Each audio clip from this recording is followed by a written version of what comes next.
হাসি মুখে বাঁচতে শেখায়। এখানেই আটকে যাচ্ছে।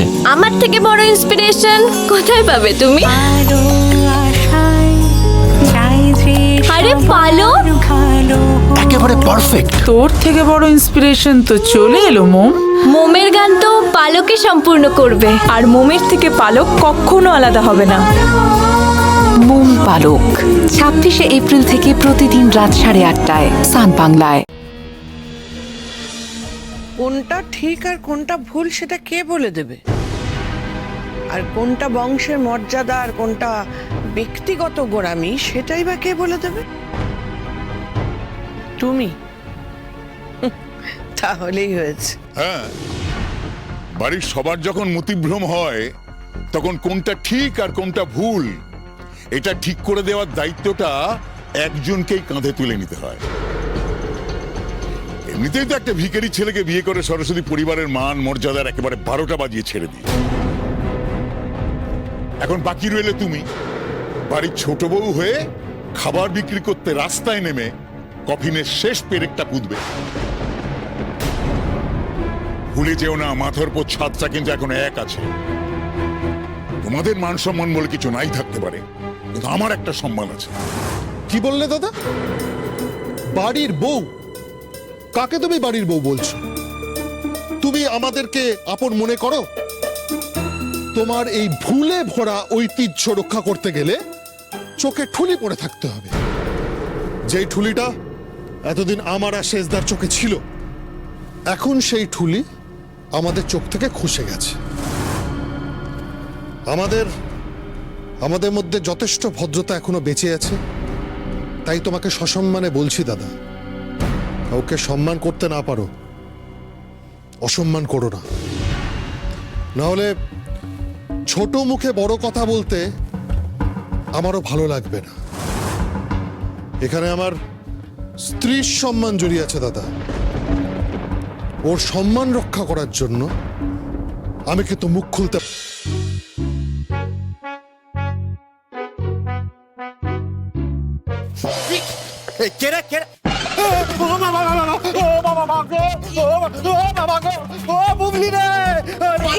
কি হয়েছে? ভয় পাচ্ছ কেন?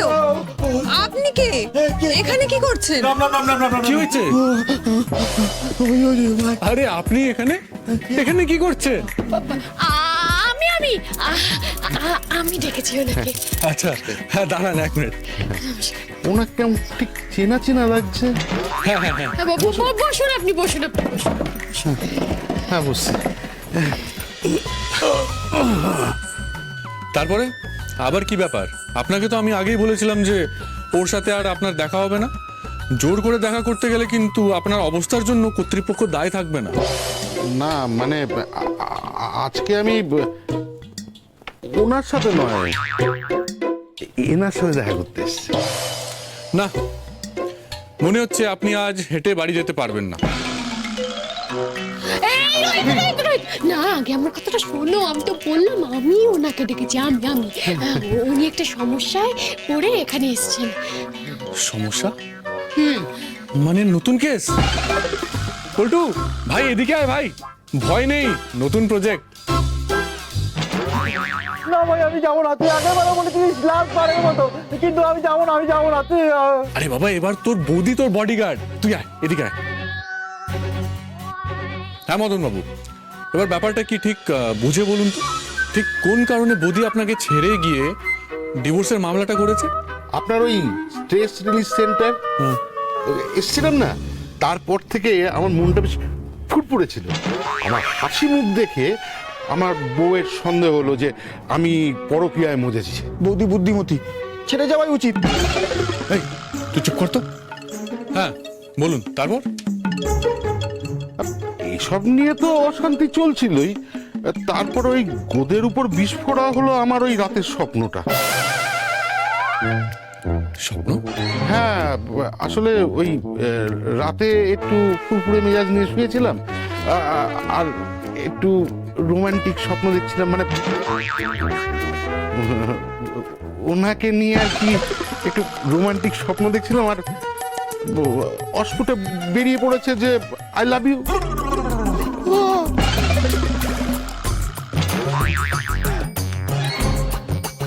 ব্যাস আর কি, যখন চোখ খুললো তখন আমি হসপিটালে মনে সুখে না খুব পেনিয়েছে আমাকে। আচ্ছা আচ্ছা, বুঝতে পেরেছি। আর বোঝাতে হবে না, কাটা দিয়ে কাটা তুলতে হবে, তাই তো? না না না, কাটাটা কেন, ব্যথা তো। এই না না না ম্যাডাম, দেখুন সার্ভিস অলরাউন্ডার কিন্তু কোনো ভায়োলেন্ট কাজ করে না। ওসব ছুরি কাটার আইডিয়া ছাড়ো তো। না না, আপনার জীবনের কাটা হলো এই পল্টু, ওকেই আবার মেয়ে সাজিয়ে বৌদির কাছে নিয়ে যাব।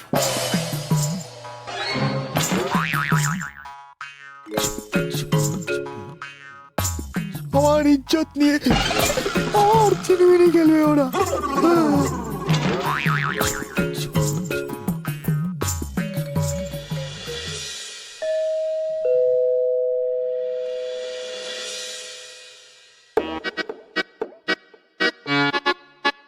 কাকে চাই?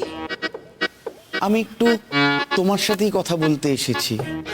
কিন্তু আমি তো আপনাকে চিনতে পারলাম না। এ মা, আমি যাকে ভালোবাসি তার বইয়ের ঠিকুজি কুষ্টি জানবো না তা কি হয়?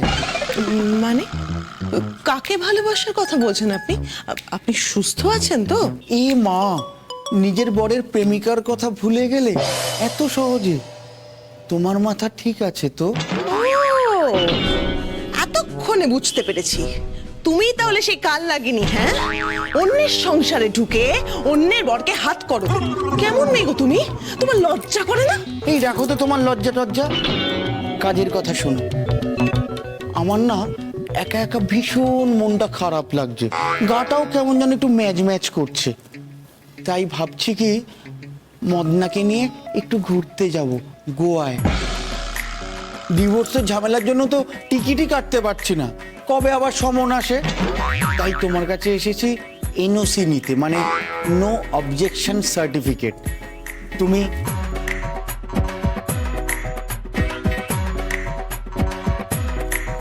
এখানে একটু সই করে দাও না যে এতে তোমার কোনো আপত্তি নেই। শাকচুন্নি কোথাকারে, এত বড় সাহস তোর! হ্যাঁ, তুই আমার সামনে দাঁড়িয়ে আমার বরকে নিয়ে গোয়াকে ফুর্তি করার কথা বলছিস না? লিখে দেবো তাই না? দিচ্ছি তোকে এনওসি, দিচ্ছি। আর দিকে লাগছে তো। বাবারে বাবা, ডর দেখলে গা জ্বলে যায়। ডিভোর্স ফাইল তো করেই দিয়েছো, এখন মদনা আমার সাথে গোয়ায় যাক কি কেতুগ্রাম যাক তাতে তোমার কি? হ্যাঁ, মদন না আমার স্বামী। হ্যাঁ, মদন আমার স্বামী, ওকে আমি ডিভোর্স দেবো না। ডিভোর্স এখন কেন, কখনোই দেবো না। 7 জন্মে ডিভোর্স দেবো না। হ্যাঁ, কত কট করে আমি মদনকে তৈরি করেছি, আর সেই রেডিমেড মদনকে আমি তোর হাতে তুলে দেবো। হ্যাঁ, রোহিত, কি মনে হচ্ছে পল্টু, আমাদের পল্টু মার খাবে না তো? ও যদি মার খায় না, আমার কিন্তু কোনো দায়িত্ব নেই। আমার বই একটা হাতে চোর খেলে না।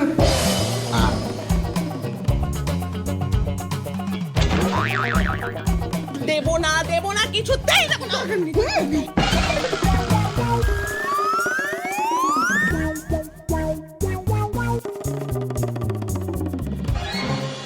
চুল ধরে টানুন বৌদি, ওই বদমাস মহিলা আমার স্বামীকেও পুষলেছে। চুল টানবো মানে কি? ওকে আমি নেড়া করবো, ওর মাথায় ঘুম ঝালবো। আমার সাথে আমি গোয়ায় যাব, ওর মাথার উপরে আমি একটা মিক্স তৈরি করবো। কি করবো?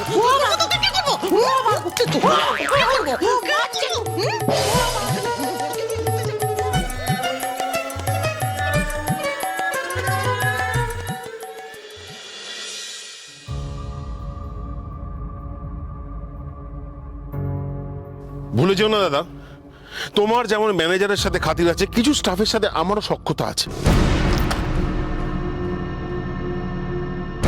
কি হয়েছে রে চিনি? সুদীপ আবার কি করেছে? আমি শুনলাম তুমি নাকি আমার ব্যাংক ডিটেলস এর কপি বের করেছো। কেন, কি হলো? আরে বাবা, আমি তো কিছু জিজ্ঞেস করছি, তোমাকে প্রশ্ন করছি, উত্তর দাও। আচ্ছা তুমি কি মনে করো? হ্যাঁ, তোমার যখন যা ইচ্ছে তুমি তাই করবে, কেউ তোমাকে প্রশ্ন করবে না, আর প্রশ্ন করলে তুমি চুপ করে বসে থাকবে, কোনো উত্তর দেবে না। আর তোরা কি ভেবেছিস আমার মান সম্মান নিয়ে ছিনিমিনি খেলবি, আমি চুপ করবো সেগুলো দেখবো না? সেসব হবে না। আমি অনেক সহ্য করেছি, অনেক দিন ধরে সহ্য করেছি। আমার মান সম্মান নিয়ে আমি আর তোদের খেলতে দেবো না। আচ্ছা, আমরা তোমার সম্মান নষ্ট করেছি আর তুমি নিজে কি করছো? শান্তিতে বেঁচে থাকার যে অধিকারটুকু সেটা ছিনিয়ে নেওয়ার চেষ্টা করছো দাদা। কেন? কেন? এর কোনো যুক্তি আছে তোমার কাছে? আছে, অবশ্যই আছে। এতদিন ধরে একসাথে আমরা ব্যবসা করছি, তোদের তিন ভাইকে হাতে ধরে কাজ শিখিয়েছি আমি। দেখেছিস দেখেছিস কোনোদিন ব্যবসার ক্ষেত্রে আমাকে ভুল সিদ্ধান্ত নিতে? দেখেছিস সিদ্ধান্ত নিয়ে আমাকে পস্তাতে দেখেছিস? দাদা প্লিজ প্লিজ, এটা মানুষের জীবন, তোমার জুট মিলের ব্যবসা নয় যে তুমি খালি তোমার কোট করা দামেই কাঁচামাল কিনবে। তোমার পছন্দ না হলে তুমি তোমার সাপ্লায়ার চেঞ্জ করে দেবে। মানুষের জীবনের প্রেম, ভাব, ভালোবাসা, সম্মান এগুলো না, এগুলো দরদাম করে কেনা যায় না দাদা। আরে রাখো তোমার এই ছেঁতো কথা। টাকা দিয়ে কেনা যায় না এমন কোন জিনিস এ পৃথিবীতে নেই। শুধু কোন জিনিসের কি দাম কোট করতে হয় সেটাকে বুঝতে হবে। তুই জানতে চেয়েছিলিস না তোর ব্যাংক ডিটেলস আমি কেন বের করেছি? আমিও বুঝে নিতে চাইছি তুই ঠিক কত দামে তোর এই শান্তি, ভালোবাসা, সম্মান কিনেছিস।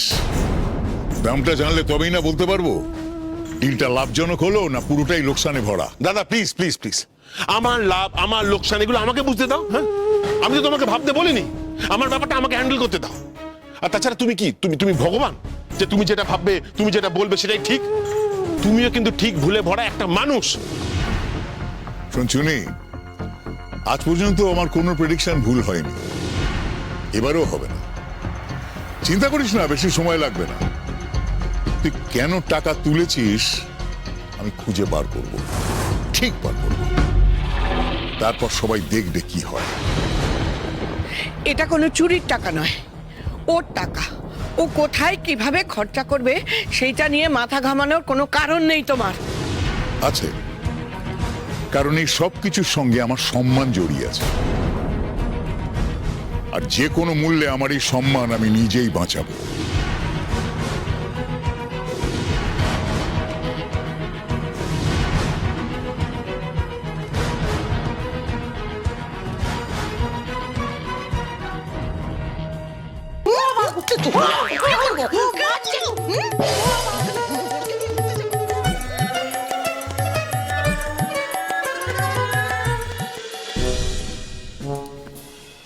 আপনি কে? আমি আমি আপনার মতোই ভুক্তভোগী। অনেকদিন ধরে ওকে খুঁজছিলাম, আজ হাতের নাগালে পেয়েছি। আমিও দেবো দুঘা, আপনি সরুন তো।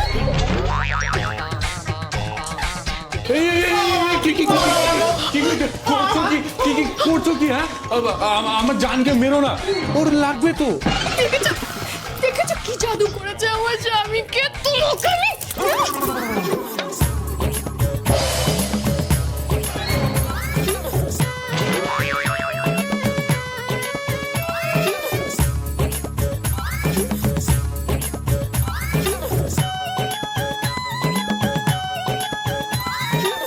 জানো না, ওর মাথা আজ আমি ন্যাড়া করেই ছাড়বো। হ্যাঁ, এক বছর তো কারোর কাছে মুখ দেখাতে পারবে না।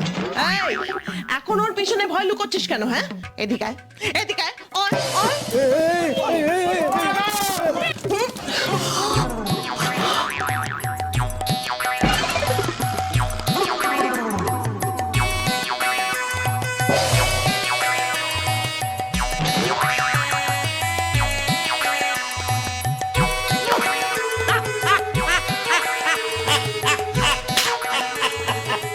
আমাকে না মাফ করে দিন, আমার নাম পল্টু।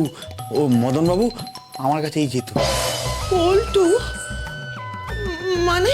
মানে পল্টু আমার মদন কিনা অন্যরকম কিছু? এ ভগবান, এ তুমি কি করলে? এর থেকে তো মেয়ে প্রেমিকা হলে আমি মুড়ো ঝোঁটা দিয়ে ওর বিষ ছেড়ে দিতাম।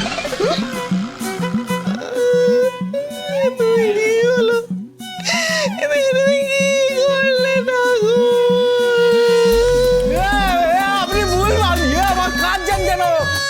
আপনি ভুল বুঝছেন ও বৌদি। চুপ করে দাও। কে তোমার বৌদি? হ্যাঁ, কে তোমার বৌদি? কাঁদবো না তো কি করবো? আমার মদন কিনেছে।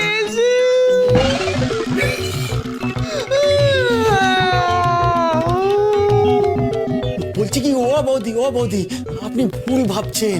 মদন বাবু খুব ভালো মানুষ।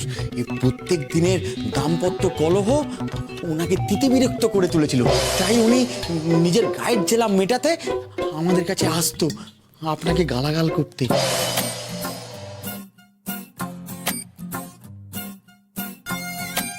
ভেবে দেখুন তো, মদন বাবুর আপনার উপরে এত রাগ ছিল যে অন্যকে গালাগাল করে নিজের রাগ মিটিয়েছেন, কিন্তু তবুও আপনাকে ডিভোর্স দেওয়ার কথা ভাবেননি। কিন্তু মদন যে স্বপ্নে আই লাভ ইউ বললো। কিন্তু সেটা তো পল্টুকেই বলেছে। আসলে মদন বাবুর আপনার উপরে যতই রাগ থাকুক না কেন, মদন বাবু কিন্তু আপনাকে ভীষণ ভালোবাসেন, আর পল্টুর মধ্যে আপনার স্নিগ্ধ রূপটা দেখে উনি শান্তি পান।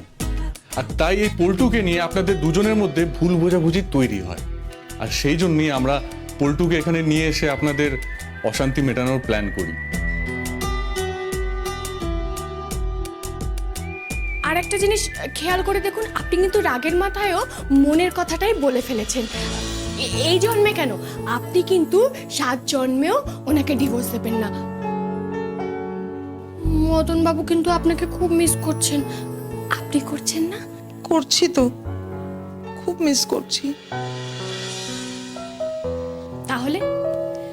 তাহলে এত সহজে হাল ছেড়ে দিয়েছেন কেন? গন্ডগোল দেখলে আরো বেশি করে বেঁধে রাখবেন। সমুদ্রে ঝড় উঠলে পাল আরো খুলে দিতে হয়, এরকম হাত পা বেঁধে বসে থাকলে হবে নাকি?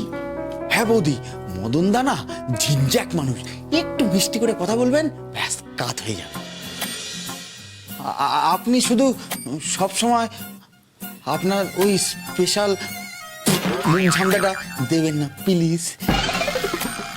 তাহলে আপনি এবার ডিভোর্সের মামলাটা তুলে নিয়ে দুজনে মিলে গোয়াতে ঘুরতে যাবেন তো?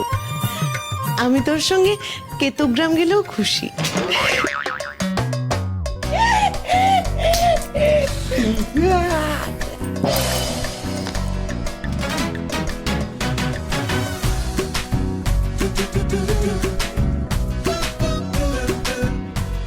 তাহলে কেস তো সলভ। আপনাকে যা বলেছিলাম মনে আছে তো? হ্যাঁ মনে আছে, মনে আছে।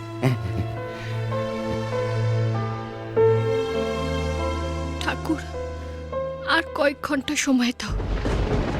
রোহিত কোনো কিছু বুঝে ওঠার আগেই আমি যেন সব সমস্যা মিটিয়ে ফেলতে পারি। আমি রোহিতকে হারাতে পারবো না ঠাকুর, কিছুতেই না। যদি ভাগ্যিস আমার এই জামা কাপড়গুলো আপনি নিয়ে গিয়েছিলেন, না হলে ওই শাড়ি টাড়ি পরে এই রাস্তা। মদন বাবু, এখন আপনার কেমন ফিল হচ্ছে? আরে নিজেকে এত হালকা মনে হচ্ছে আমি পাখির মতো উঠতে পারি।